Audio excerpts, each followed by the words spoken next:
Kisah ini terjadi saat aku menjalani KKN, masa penutup perkuliahan yang seharusnya penuh dengan pengalaman baru di desa. Tak pernah kusangka, justru di sanalah aku mendapat pengalaman yang benar-benar berbeda. Bukan pengalaman biasa, karena sebelumnya aku sama sekali belum pernah merasakannya. Waktu itu usiaku baru 23 tahun, masih jomblo dan polos dalam banyak hal. Semua berubah sejak aku mengenal Bu Ratmi, istri kepala dusun tempat kami mengabdi. Dari beliau aku merasakan sesuatu yang tak mungkin kulupakan. Sebuah pengalaman yang diam-diam membuatku mengerti arti kedekatan, kehangatan, sekaligus ketenangan. Mungkin karena itulah sampai sekarang aku masih terbawa perasaan itu. Menjadi lebih menyukai wanita yang matang dan berusia lebih dewasa. Entah kenapa bagiku, wanita seperti itu selalu terasa lebih hangat, lebih menenangkan, dan membuatku betah berlama-lama di dekatnya. Hari itu, rombongan KKN kami akhirnya sampai di desa Sidaurip, Kecamatan Binangun, Kabupaten Cilacap. Setelah perjalanan panjang dari kota, begitu turun dari mobil, aku langsung disambut pemandangan yang bikin napas serasa lebih lega. Di depan mata, terbentang hamparan sawah hijau luas, dikelilingi pohon kelapa yang bergoyang ditiup angin laut selatan. Udara terasa lembab, dengan semilir angin yang membawa aroma tanah basah. Jauh di kejauhan, samar-samar terdengar deburan ombak dari pantai selatan, yang ternyata tak terlalu jauh dari desa ini. Penduduk desa menyambut kami dengan ramah. Anak-anak kecil berlarian sambil menyapa hiang, bapak-bapak tersenyum sembari mengangguk, dan para ibu menyuguhkan senyum hangat yang khas pedesaan. Rasanya adem, damai, seakan jauh dari hiruk-pikuk kota. Namun ada sesuatu yang membuatku lebih terkesan. Obrolan ringan dengan warga membuatku tahu, ternyata banyak dari para suami di desa ini yang bekerja ke luar negeri sebagai TKI. Rumah-rumah megah berdiri di tengah desa, tapi seringkali hanya ditinggali oleh istri dan anak-anak. Mungkin karena itulah, aku merasakan nuansa yang sedikit berbeda. Di balik keramahan dan senyuman itu, ada bayangan kesepian yang terpancar dari tatapan sebagian ibu-ibu desa. Wajah-wajah matang, cantik, sekaligus penuh kesabaran itu, entah kenapa justru membekas dalam benakku. Dan dari semua senyum yang menyambut kami hari itu, ada satu yang diam-diam membuat hatiku bergetar lebih lama dari biasanya. Saat rombongan kami turun membawa barang ke rumah Pak Kadus Hanafi, mataku langsung tertuju pada sosok wanita yang berdiri di beranda. Bu Ratmi Sastiwi, begitu warga menyapanya. Usianya mungkin sekitar 42 tahun, tapi aura kecantikannya sama sekali belum pudar. Kulitnya kuning langsat khas perempuan Jawa, bersih terawat meski sering beraktivitas di desa. Rambutnya hitam panjang, sebagian digelung sederhana, membuat leher jenjangnya semakin terlihat anggun. Ia mengenakan kebaya sederhana warna hijau muda, dipadu dengan jarik batik yang dililit rapi di pinggang. Potongan tubuhnya masih terjaga, dengan lekuk matang yang membuat siapapun tak bisa menganggapnya hanya ibu-ibu biasa. Yang paling mencuri perhatianku adalah senyumnya. Senyum lebar penuh ketulusan, tapi entah kenapa terasa begitu mempesona. Saat matanya menatap kami, ada sorot hangat yang bikin jantungku berdetak lebih cepat dari biasanya. "Selamat datang, Nak.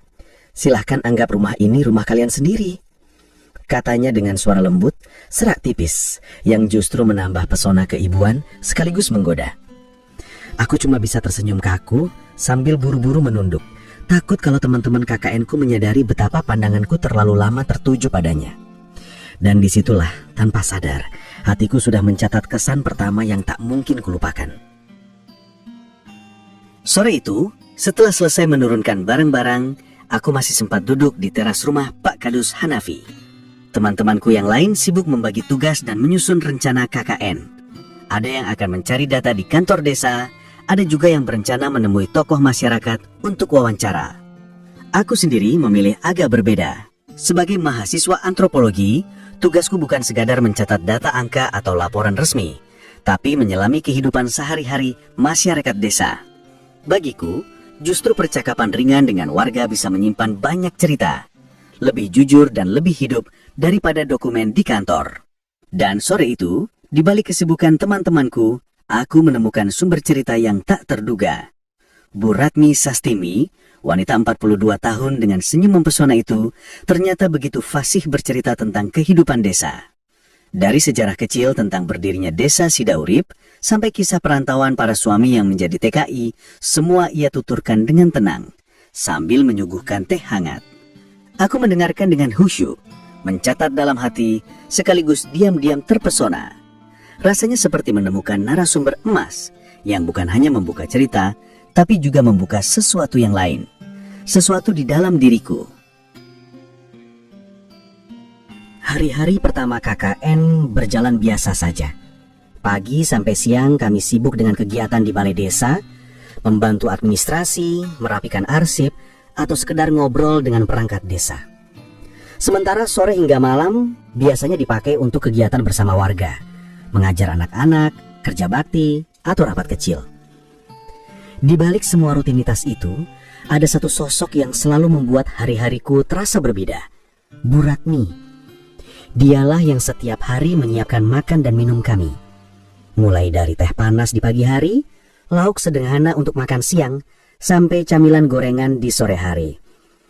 Cara ia melayani bukan seperti seorang tuan rumah kepada tamu, melainkan seperti seorang ibu, atau bahkan lebih dari itu. Lama-kelamaan aku jadi semakin akrab dengannya. Teman-temanku mungkin hanya sekedar basa-basi, tapi aku selalu punya alasan untuk duduk lebih lama di dapur atau teras, menemaninya sambil mendengarkan ceritanya. Bagiku, dialah narasumber paling berharga, karena ia tak hanya bicara tentang data, tapi juga tentang rasa.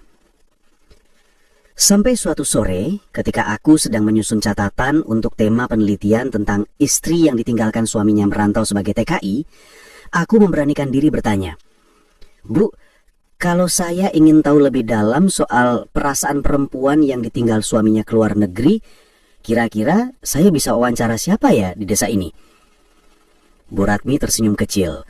Ada sedikit kilatan misterius di matanya sebelum ia menjawab pelan. "Kalau soal itu, coba kamu temui Mbak Karsih. Umurnya sekitar 35 tahun. Perempuan itu istimewa.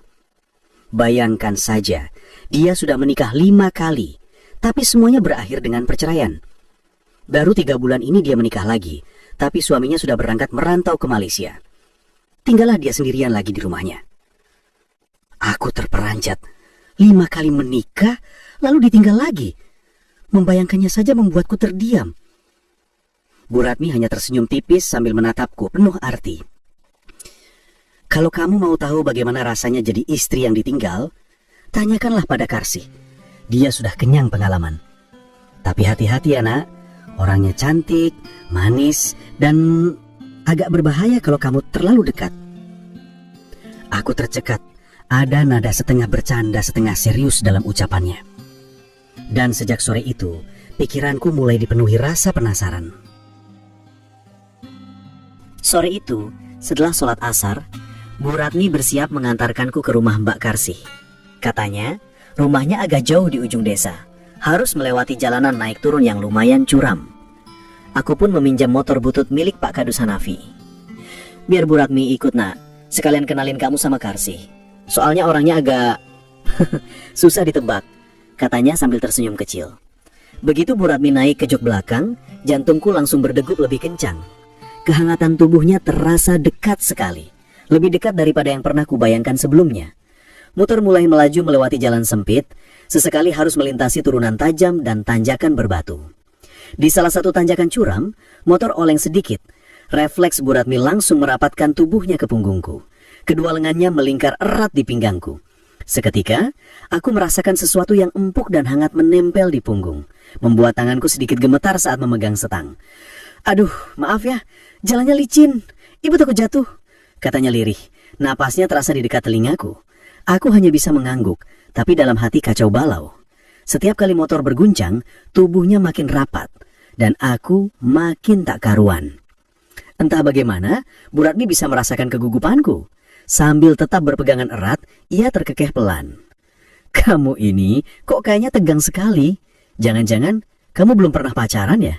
Aku tercekat. Iya Bu, saya memang belum pernah. Ia terdiam sejenak lalu tertawa kecil. Pantas saja. Jomblo polos begini diguncang sedikit saja langsung gemetaran. Aku makin salah tingkah. Tapi justru dari gurauan itu ada sesuatu yang berubah. Seolah Bu Ratmi mulai mengenalku lebih dalam, bukan sekedar mahasiswa KKN, tapi seorang pemuda-muda yang polos dan belum banyak pengalaman. Perjalanan itu jadi terasa panjang, penuh detak jantung yang berpacu lebih cepat dari suara mesin motor tua yang kami kendarai. Dan aku tahu, sejak saat itu Bu Ratmi menyimpan satu rahasia tentang diriku. Bahwa aku masih kosong, masih rapuh, dan entah kenapa mungkin membuatnya ingin lebih dekat. Setelah hampir setengah jam melewati jalan naik turun yang bikin deg-degan, akhirnya kami sampai di sebuah rumah sederhana di pinggir dusun. Halamannya agak luas, ada pohon mangga besar di samping, dengan dinding rumah masih dari anyaman bambu, bercampur tembok setengah jadi. Aku baru mau turun dari motor, ketika pintu depan berderit terbuka. Sosok perempuan keluar sambil mengibas rambutnya yang masih basah. Mbak Karsih. Dek. Aku langsung tertegun. Ia hanya mengenakan selembar kain kemben yang dililit seadanya di tubuhnya. Kulit sawo matangnya terlihat berkilau karena sisa-sisa air mandi, sementara tetesan air masih mengalir di sepanjang leher hingga bahunya. Rambut hitam sebahunya basah menempel, membuat wajahnya terlihat semakin segar, kontras dengan senyum tipisnya yang seolah nakal. Aduh, Bu Ratmi, kue kok ndadak teko toh? Aku durung siap, katanya dengan logat Jawa yang manis, buru-buru menutup dada dengan tangan kiri sambil tersenyum malu-malu. Aku yang masih terpaku hanya bisa menunduk kikuk, berusaha menahan tatapan agar tidak ketahuan. Tapi jantungku seperti mau meloncat keluar. Mbak Karsih langsung berbalik masuk lagi ke dalam rumah dengan langkah tergesa. Kain kembennya sempat melorot sedikit di bagian bahu, membuatku makin salah tingkah. Dari dalam terdengar suara gaduh lemari dibuka, lalu tak lama ia muncul kembali. Kali ini sudah memakai daster motif bunga-bunga yang lebih tertutup. Maaf ya Mas, Bu, tadi saya baru aja selesai mandi, ndak nyangka ada tamu, ujarnya sambil menyekar rambut dengan handuk kecil. Bu Ratmi hanya tertawa renyah. Karsih, ndak usah kaget gitu, wong aku cuma mau ngenalin mahasiswa KKN ini. Dia butuh cerita buat tugasnya. Aku mengangguk canggung, mencoba menyembunyikan wajah yang rasanya panas terbakar.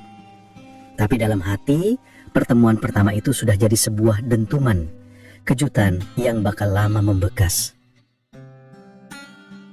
Aku mulai membuka catatan kecilku, berusaha menjaga wibawa sebagai mahasiswa KKN. Walau dalam hati masih kebayang jelas sosok Mbak Karsih saat tadi muncul dengan kemben basah itu. Jadi begini Mbak, saya mau tahu bagaimana rasanya jadi istri yang ditinggal suami merantau. Kan katanya suami Mbak baru 3 bulan nikah sudah pergi kerja ke Malaysia, tanyaku pelan. Mbak Karsih tersenyum miris, matanya menatap kosong ke arah jendela. Mas, perempuan itu kalau ditinggal suami, rasanya seperti rumah kosong gak ada penghuninya, hampa. Apalagi saya ini sudah 5 kali menikah dan selalu berakhir sendiri. Jadi ketika dapat suami baru, saya berharap bisa tenang. Ternyata ditinggal lagi. Aku mencatat cepat-cepat, sementara hatiku ikut tercekat. Bu Ratmi yang duduk di sebelahku tiba-tiba nimbrung. Suaranya agak melembut. Makanya aku bilang sama kamu nak, tanya ke Karsih itu paling pas. Dia sudah kenyang makan asam garam. Mbak Karsih tertawa getir, lalu menatapku lebih lama. Mas mahasiswa, kamu masih muda ya? Masih perjaka atau sudah pernah pacaran? Pertanyaan itu menohok sekali, membuat aku kikuk. Aku tersenyum kaku sambil menggaruk tengkuk. Iya, saya belum pernah pacaran Mbak, fokus kuliah terus. Entah kenapa tatapan Mbak Karsih berubah. Ada semacam iba tapi juga sedikit nakal. Kasian banget, kalau nggak pernah pacaran, gimana tahu rasanya sepi ditinggal pasangan? Katanya sambil menghela napas panjang. Aku terdiam hanya menunduk. Bu Ratmi di sampingku menepuk pundakku sambil nyengir. Dia ini polos Karsih, makanya aku bawain ke sini biar kamu bisa kasih banyak cerita, biar nggak cuma baca buku. Mbak Karsih tertawarnya. lalu duduk agak condong ke depan. Aku bisa merasakan atmosfernya makin hangat, meski kami cuma bertiga di ruang tamu sederhana itu. Sore itu wawancara berakhir dengan tawa-tawa kecil. Aku merasa dapat banyak bahan, meski jujur, pikiranku agak buyar karena sorot mata Mbak Karsih yang, terlalu lama menatapku. Saat aku pamit, Mbak Karsih mendekat, jaraknya hanya sejengkal. Bibirnya melengkung nakal sambil berbisik, "Kalau kamu mau, Mas, besok datang saja sendirian. Lebih enak, biar bisa ngobrol panjang tanpa kepotong nganterin Bu Kadus pulang dulu." Aku tercekat, hanya bisa nyengir kaku. Bu Ratmi yang sudah lebih dulu berdiri di pintu seolah tidak mendengar kata-kata itu. Tapi aku yakin, sorot matanya yang sekilas menoleh ke arah kami sebenarnya paham betul. Perjalanan pulang terasa lain. Jalan desa yang naik turun, suara jangkrik dari persawahan, semuanya jadi samar. Aku masih memikirkan undangan Mbak Karsih barusan. Tiba-tiba, aku merasa ada cubitan kecil di pinggangku. "Aduh, Bu!" Aku kaget hampir oleng. Bu Ratmi terkekeh pelan dari belakang. "Kamu boleh saja besok balik ke rumah Karsih sendirian. Tapi hati-hati, Nak. Dia itu janda Malaysia. Pandai main perasaan. Kamu kan masih mahasiswa lugu. Jangan sampai kebawa arus." Suara Bu Ratmi lembut tapi menggoda, membuat bulu kuduku meremang. Aku hanya bisa terdiam, mencoba menyembunyikan rasa gemetar yang sejak tadi tak hilang. Lagi pula, lanjutnya sambil merapatkan belukan karena jalan menurun cukup curam, "Ibu lebih percaya kalau kamu itu sebenarnya nggak cocok sama Karsih. Kamu itu terlalu baik buat dia." Aku menelan ludah, tak berani menanggapi. Tapi di dalam hati justru tumbuh pertanyaan baru. Kalau menurut Bu Ratmi aku nggak cocok sama Karsih, lalu menurutnya aku cocoknya sama siapa? Malam itu, meja makan rumah Pak Kadus terasa ramai. Aku dan 6 temanku duduk melingkar sambil menikmati sayur lodeh, ikan asin goreng, dan sambal terasi buatan Bu Ratmi. Angin malam Cilacap masuk lewat jendela, membawa aroma tanah basah dari sawah sehabis sore tadi gerimis. Satu persatu temanku mulai bercerita pengalaman hari itu. Ada yang habis main ke balai desa, ada yang keliling kebun singkong ditemani warga, bahkan ada juga yang nekat ikut ke pasar subuh untuk ngobrol sama para bakul. Semua terdengar seru, penuh tawa. Aku ikut tertawa meski sebenarnya hari ini aku hanya fokus pada satu narasumber saja, ya Mbak Karsih. Bu Ratmi yang sejak tadi mondar-mandir menambah lauk di meja, tiba-tiba nyeletuk sambil menatapku dengan senyum tipisnya. Kalau dilihat-lihat dari semua mahasiswa ini, yang paling kalem cuma si Mas satu ini. Kayaknya nggak pernah jauh-jauh ke lokasi, diam aja di sekitar sini. Teman-temanku langsung bersorak menggoda. "Wah, jangan-jangan betah di rumah Kadus karena ada yang bikin betah nih," kata salah satu sambil melirik ke arah Bu Ratmi. Aku buru-buru menunduk. Pipiku panas. Sementara Bu Ratmi hanya terkekeh kecil lalu pura-pura sibuk membereskan piring. Saat suasana masih penuh canda, tiba-tiba terdengar suara langkah berat dari depan. Pak Kadus Hanafi muncul dengan wajah serius. Semua seketika terdiam. Beliau menarik kursi, lalu duduk di ujung meja. "Anak-anak, ibu kalian sudah ceritakan kalian senang di sini? Tapi saya mau kasih tahu, besok pagi saya harus ke Semarang. Ada tugas dari kecamatan. Katanya ada warga kita yang jadi TKI di luar negeri, dipulangkan karena sakit keras. Jadi saya harus menjemputnya ke bandara." Kami semua saling pandang. Suasana mendadak hening. Bu Ratmi pun mengangguk pelan, wajahnya agak sendu. "Kasihan Pak, semoga lekas diberi kesehatan orang itu." Aku menelan ludah. Rasanya ada sesuatu yang menggetarkan di balik kabar itu. Seolah-olah membuka mataku betapa beratnya kehidupan para TKI dan keluarga yang ditinggalkan. Namun di tengah rasa iba itu, aku juga sadar besok rumah Pak Kadus akan berbeda. Karena beliau pergi, berarti hanya ada aku, teman-teman, dan Bu Ratmi. Pagi itu, setelah sarapan, teman-teman sibuk dengan rencana masing-masing. Ada yang mau ke sekolah dasar, ada yang mau mendata UMKM, ada juga yang keliling kebun warga. Aku pamit sebentar, bilang ingin melanjutkan wawancara. Tak ada yang curiga. Motor pinjaman Pak Kadus sudah siap. Aku memacu pelan melewati jalan desa yang berkelok. Udara segar, embun masih menempel di pucuk-pucuk padi. Tapi jujur, dadaku lebih berdebar memikirkan undangan Mbak Karsih kemarin sore. Rumahnya sunyi ketika aku sampai. Aku sempat ragu sampai terdengar suara pintu berderit. Sosok Mbak Karsih muncul. Hari ini ia tidak lagi dengan kemban, tapi memakai daster sederhana motif bunga. Meski begitu, senyumnya masih sama, penuh arti. Rambutnya dikuncir seadanya, beberapa helai jatuh menutupi pipinya. Mas mahasiswa, ternyata beneran datang sendirian, katanya sambil menatapku dengan sorot mata yang sulit kutafsir. Aku mengangguk, mencoba terlihat tenang. Iya Mbak, soalnya kemarin kan obrolan kita belum tuntas. Saya ingin tahu lebih banyak tentang perasaan perempuan desa kalau ditinggal suami merantau.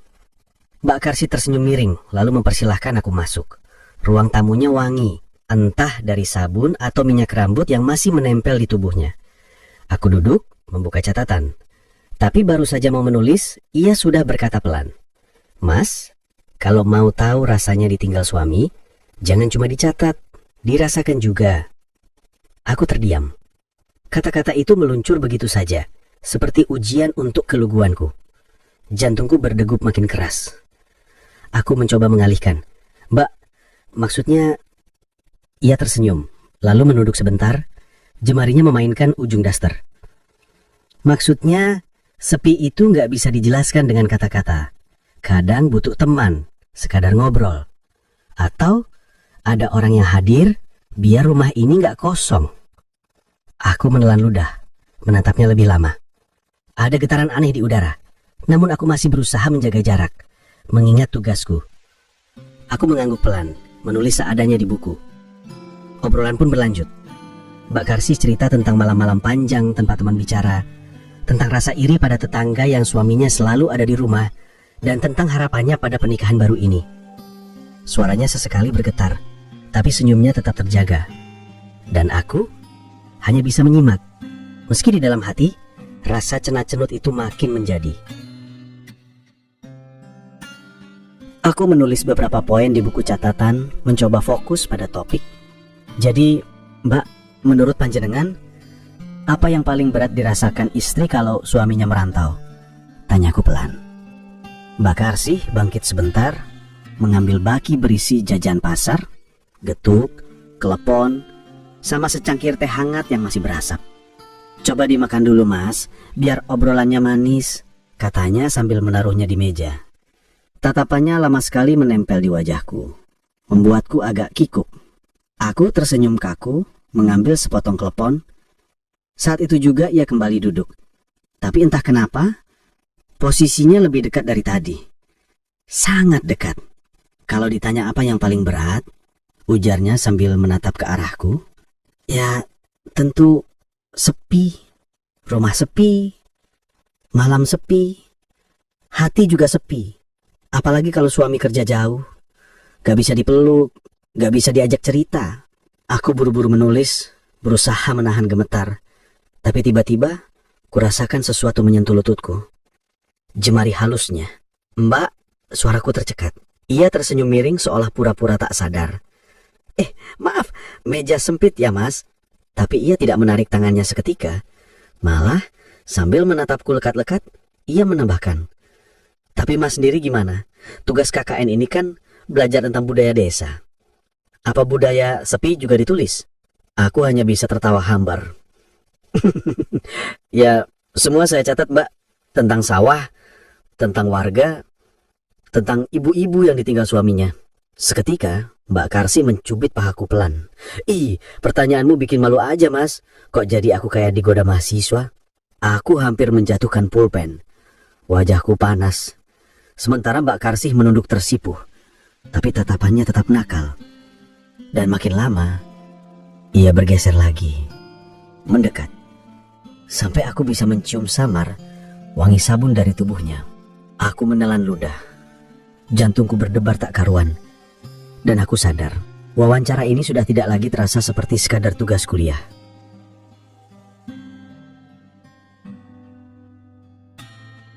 Mbak Karsi menatapku lama. Sorot matanya seperti sedang membaca isi kepalaku. Ia mendekat sedikit, membuat jarak di antara kami hanya beberapa jengkal. Aku bisa merasakan hangat napasnya menyentuh wajahku. Jantungku seperti dipukul bertalu-talu, sampai-sampai aku takut. Suara degupnya terdengar jelas. "Mas," bisiknya pelan, matanya berkilat nakal. "Kamu tuh beneran jomblo? Belum pernah punya pacar? Apalagi ngerasain gimana rasanya punya perempuan?" Aku kaget, sampai lupa bernafas. Wajah kami semakin dekat. Mataku terpaku pada senyumnya. Iya mbak, saya belum pernah." Jawabku terbata, suara nyaris tenggelam. Sekilas matanya melembut, tapi di balik itu ada api kecil yang terasa membakar. "Kasian banget, masih muda, ganteng, tapi polos. Hati-hati loh nak, dunia itu kadang gak sebaik bayanganmu." Aku ingin membalas sesuatu, tapi lidahku keluh. Nafas kami beradu membuat suasana makin panas. Aku bisa merasakan getaran tubuhku sendiri. Jiwa mudaku seperti memberontak, ingin meledak menembus batas. Namun tiba-tiba Mbak Karsi terkikik kecil. Tangannya terulur, bukan untuk menciumku, melainkan mencubit hidungku dengan manja. "Sudah sore mas, cukup dulu wawancaranya. Kamu kan pasti ditunggu sama Bu Kadus. Jangan kesorean pulangnya." Aku terdiam, antara lega dan kecewa. Mbak Karsi bangkit, menepuk dasternya, lalu berjalan ke pintu dengan langkah ringan. Senyumnya masih terukir, membuatku makin salah tingkah. Aku pun menutup buku catatan dengan tangan gemetar, mencoba menata nafas. Saat melangkah keluar, aku tahu satu hal. Ini baru awal, dan entah kenapa aku merasa besok atau lusa, aku pasti ingin kembali lagi.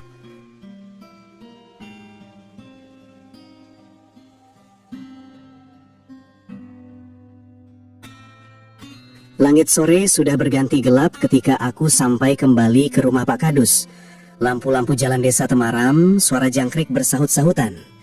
Dari depan rumah itu tampak sepi.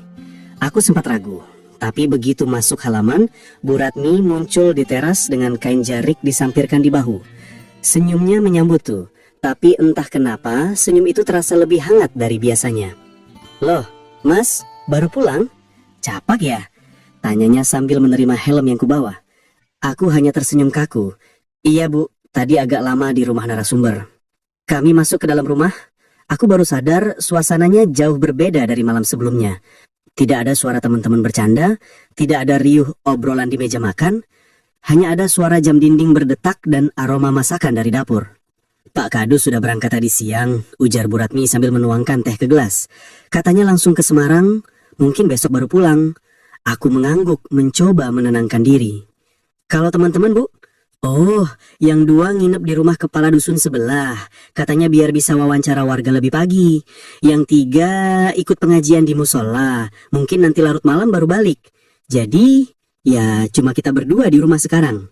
Kata-katanya meluncur tenang, tapi jantungku langsung kelojotan.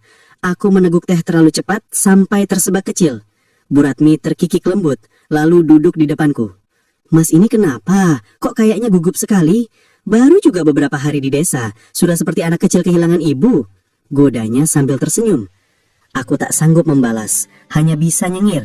Tatapannya terasa menembus, membuatku salah tingkah. Malam itu, rumah besar Pak Kadus seakan hanya punya dua penghuni. Aku, mahasiswa polos 23 tahun, dan Bu Ratmi, wanita 42 tahun, dengan senyum mempesona yang entah kenapa makin sulit kuabaikan. Malam itu udara dingin khas pedesaan makin terasa. Jangkrik bersahutan dan lampu sentir di gubuk belakang jadi satu-satunya penerang redup. Aku masih duduk selonjoran, membuka catatan KKN ketika suara langkah pelan terdengar mendekat. Ternyata Bu Ratmi datang, membawa nampan kecil berisi singkong rebus hangat dan secangkir teh manis. "Makan dulu nak, biar gak masuk angin," katanya lembut. Aku tersenyum, merasa sungkan, tapi juga hangat. Awalnya dia hanya menaruh suguhan di sampingku, lalu duduk di dingklik kecil. "Katanya tadi siang kamu ke rumah Mbak Karsih ya? Ngapain aja?" tanyanya dengan nada seperti orang iseng, tapi sorot matanya menyelidiki. Aku kaget, mencoba menutupi dengan senyum kikuk. Cuma ngobrol biasa, Bu. Tanya-tanya soal dusun, sejarah kampung ini, gitu. Bu Ratmi tersenyum tipis. Tangannya menyingkirkan rambut yang jatuh di pelipisnya, lalu ia menatapku dengan cara berbeda. Lebih lama, lebih dalam. Kamu itu pinter loh, bisa bikin orang betah ngobrol. Coba, kenapa nggak tanya saya juga? Padahal pengalaman saya lebih banyak, lebih menarik malah. Ucapnya lirih, seakan setengah menggoda. Aku tercekat, suasana berubah hening sejenak.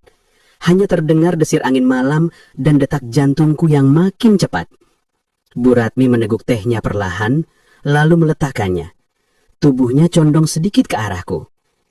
Apa kamu gak penasaran sama cerita saya? Bisiknya.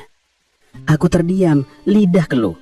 Entah kenapa, suasana itu bikin aku serasa terhimpit antara rasa ingin tahu, rasa salah, dan rasa deg-degan yang tak terkendali. Singkong di piring sudah dingin. Teh pun tinggal setengah. Aku masih duduk kaku, sementara Bu Ratmi bercerita dengan suara lirih tapi mantap. Dari ceritanya, aku baru tahu. Ternyata, sebelum menikah dengan Pak Kadus Hanafi, ia sudah 3 kali menikah dan 3 kali pula ditinggal. Ada yang meninggal, ada yang kabur, ada juga yang bercerai. Aku capek, Mas. Tapi aku juga gak pernah berhenti belajar dari hidup, katanya sambil menatap ke langit gelap. Sesaat kemudian ia kembali menoleh padaku, dan entah kenapa tatapan itu berubah jadi lebih hangat, lebih dekat dari sekadar curhat biasa. Berbeda dengan Mbak Karsih, yang siang tadi masih bisa mengendalikan diri dengan cubitan jahil dan senyum malu. Bu Ratmi seakan gak memberi aku kesempatan buat lari. Malam itu, dia memberi pengalaman nyata yang sulit aku tebak ujungnya. Lalu, gelap malam, dingin angin, dan bisikan samar itu bercampur jadi satu. Begitu sadar, aku hanya bisa terduduk sambil menatap lantai bambu gubuk yang dingin. Nafasku masih memburu, sementara Bu Ratmi diam di sampingku, menghela napas panjang. Ada sisa senyum di wajahnya, tapi juga ada kilat penyesalan. Aduh, kenapa jadi begini ya? Bisiknya, suaranya bergetar, antara lega sekaligus takut. Aku sendiri bingung, antara merasa bahagia karena mendapat perhatian istimewa, atau justru menyesal karena melangkah terlalu jauh. Keheningan menyesap lama, sebelum akhirnya ia menepuk pundaku pelan. Ini rahasia kita, Mas. Jangan sampai orang lain tahu. Kamu masih muda, masih punya masa depan. Anggap saja malam ini pelajaran. Ucapnya lirih, matanya basah, tapi ada senyum samar. Aku hanya bisa mengangguk, dada berdebar keras. Rasanya bimbang. Tapi di satu sisi, ada hangat yang tak bisa aku pungkiri. Malam itu, di gubuk belakang, aku belajar satu hal. Tidak semua rahasia sanggup ditanggung ringan, apalagi kalau bercampur antara penyesalan dan kebahagiaan. Beberapa hari kemudian, aku balik lagi ke rumah Mbak Karsih dengan dalih lanjutin wawancara. Pas nyampe depan rumah, aku malah berpapasan sama Pak Brotol, lelaki setengah baya, juragan tanah sekaligus rentenir, yang terkenal suka menyimpan banyak perempuan desa karena kekayaannya. Pak Broto kelihatan baru aja keluar dari rumah Mbak Karsih. Jalan santai sambil betulin sarungnya, tatapan matanya licik tapi menyeringai. Sementara Mbak Karsih yang menyambutku di dalam rumah terlihat agak kikuk. Rambutnya masih sedikit berantakan, dan ada gurat lelah di wajahnya. Di titik itu, hatiku langsung dak-dik-duk, antara cemburu, penasaran, dan juga tergoda buat nyari tahu lebih dalam siapa sebenarnya Mbak Karsih di balik senyum nakalnya. Begitu aku duduk, Mbak Karsih menatapku sambil senyum tipis. Rambutnya masih basah, menetes ke dasternya yang tipis. Aku mencoba menahan diri, tapi pandanganku sering nyangkut ke arah tetesan air itu. Aduh Mas, semangat banget ya datang ke rumah janda sendirian, katanya sambil terkekeh pelan. Tangannya sibuk menyibakkan rambut ke belakang telinga. Jangan-jangan lebih betah ngobrol sama aku daripada nyari data di balai desa. Aku berdehem kecil, mencoba menegakkan badan. Ya, soalnya penelitian saya kan tentang kehidupan perempuan desa yang ditinggal suami merantau, butuh pengalaman nyata biar lebih valid. Mbak Karsih menatapku tajam, senyumnya melebar. Halah, alasannya. Mas ini masih polos banget ya? Tangannya tiba-tiba mencubit lututku. Jangan-jangan takut ketahuan sama Bu Ratmi? Aku langsung tercekat, jantungku berdebar keras. Loh, maksudnya apa Mbak? Tanyaku suara nyaris tercekat. Dia tidak langsung menjawab, hanya senyum penuh teka-teki. Kursinya digeser makin dekat, nafasnya terasa hangat di wajahku. Aku bisa mencium aroma syampo dari rambutnya yang basah. Mas, kalau mau tahu perasaan wanita yang ditinggal suami, ya jangan cuma dicatat di buku. Rasain juga biar ngerti betapa sepinya, bisiknya pelan. Aku benar-benar bingung. Separuh diriku ingin kabur, separuh lagi ingin tetap di sana. Bayangan Bu Ratmi semalam muncul lagi di kepalaku, membuat tubuhku semakin gemetar. Aku mencoba menahan tatapan, tapi jarak wajah kami makin dekat. Sampai akhirnya, bukannya bibirnya yang menempel, melainkan jarinya yang mencubit hidungku sambil tertawarnya. Mbak Karsih akhirnya duduk agak bersandar. Dasternya masih melekat di tubuh yang lembab habis mandi. Dia menyeruput teh pelan, lalu menatapku seolah ingin memastikan aku serius mendengarkan. Mbak Karsih akhirnya duduk agak bersandar. Dasternya masih melekat di tubuh yang lembab habis mandi. Dia menyeruput teh pelan, lalu menatapku seolah ingin memastikan aku serius mendengarkan. Mas, di desa ini banyak suami yang kerja di luar negeri. Katanya buat cari nafkah, biar istri dan anak bisa hidup lebih baik. Tapi yang ditinggal di sini, mereka juga punya rasa, punya sepi, punya rindu. Aku mengangguk, mencatat cepat di buku kecilku. Jadi, menurut Mbak, sepi itu yang paling berat ya? Tanyaku hati-hati. Mbak Karsih tersenyum miris. Sepi itu berat, Mas. Kadang, kesepian itu bisa lebih sakit daripada nggak punya uang.